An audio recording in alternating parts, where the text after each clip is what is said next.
you to you guys right now because, again, you guys make it special. And I think probably the best saying, look, here's the thing we tell them. We try to tell our guys, that we're recruiting. Hey, we want you to come see it. It's different.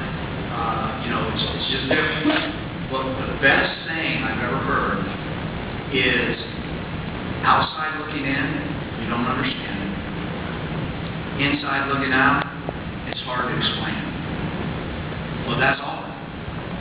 And you don't really get it till you've been there, you've been in it, and even then it's hard to explain. And I got to tell our players all the time, I said, you know what? Here's the biggest mistake you can make. We've all done it. I guarantee you guys have graduated out there, you've done it, and I'm trying to get them not to do it. But I tell them every day, don't make Auburn a special place to you after you leave it.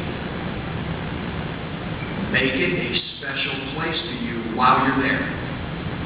Because if it's special to you, and it means something to you, then while you're there, you pour more into it. And how many of you guys right now, when you left it, said, boy, I remember the days, I love those days, well, I want to pour back into it, but you're gone. That chance is gone. And we just tell our players, pour into it now. Put into it now. And the only thing, and the only way you can put into it now is recognize how special you have it while you're there. I had great conversations with Ben Tate over the weekend, who was nervous as a cat, Walt McFadden, all those guys. Let me tell you something. I'm so excited for guys like that, and they're going to go on, and hopefully Antonio Coleman and Jake Riggs and all the seniors that graduated this year, and whoever. Here's what I know. I know that for 4 or 5 years, whatever the case may be, that Auburn became them. Auburn became a part of it. So no matter how much money they go make, no matter where they go play, no matter what they do right now, they're always going to know that Auburn's in their heart and in their blood. And that'll never change. And to a T, those guys said that to me. Let me tell you this. I'm going to end with one last story with Ben Tate. And I think you can identify it if you went to the Outback Ball. Ben, when we had the coaching change a year ago, Ben was pretty adamant he wasn't coming back to Auburn. He was pretty adamant that he was leaving Auburn. He was going to play somewhere his senior year, but it wasn't going to be Auburn. I met with Ben and I said, man, I want you to come back to Auburn. I'm not going to beg you. I want you to come back to Auburn because I think if you'll come back right now, that it'll be the best choice you ever made right now. You'll never regret it. You'll never walk away from something that really means a lot to you. No matter what the past was, no matter how you feel, how you felt, I want you to give it one more go. And he did. He stayed through the spring, and then it was obvious, it was evident that he was going to stay for the long run. And, Ben's one of those guys that, over his career, it's been kind of high. There's been some highs, there's been some lows. He's been up, he's been down, all those things. And, we made it very clear to Ben that this is not about you.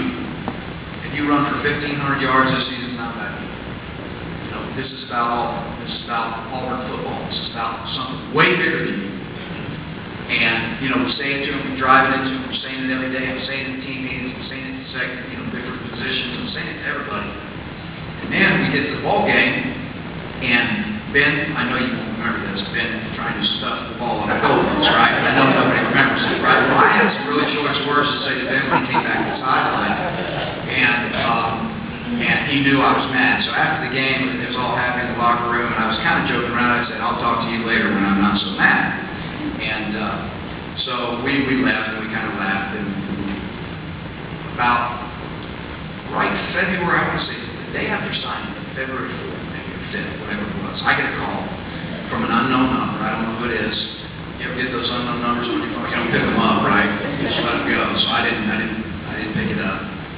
And it was him on the other line. He left a message. He said, Coach, I just want to tell you. I want to tell you how pumped I am about your signing last week. He says, that is awesome. He goes, oh yeah, and also, Coach, I want to apologize for trying to dunk that ball over the goalpost. I was wrong. You guys, that is a huge undertaking. That is huge. For a guy that less than a year before that decided to come back home. And he called because he was pumped about the recruiting class we had for Auburn. And so just as we talked over the weekend, you know, I'm glad when you sit there and you watch guys be a second-round pick, be a fifth-round pick, or whatever the case may be. But I know this, when he leaves, and he leaves Auburn for good, which is never good for good because he'll come back, but when he leaves, he'll always know that Auburn's a part of who he is. And he'll tell you that. And that's the great thing about Auburn. So, hey, I want everybody to be excited about the future. I want everybody to be fired up about football, basketball, the athletic department, because everything right now is working in the right direction. It's still going to take us some time. Just hang on with both hands. I know you got to dig in hard down here with these Gators and Seminoles. I get that. Dig in hard. Don't hold your ground now. Don't give up, and feel good about the direction of Auburn athletics. So, hey, I want to say thank you for all of you coming tonight, and I appreciate it. It's always great, obviously, to come back to my hometown and to the Tampa club, and you guys will make it work. War Eagle.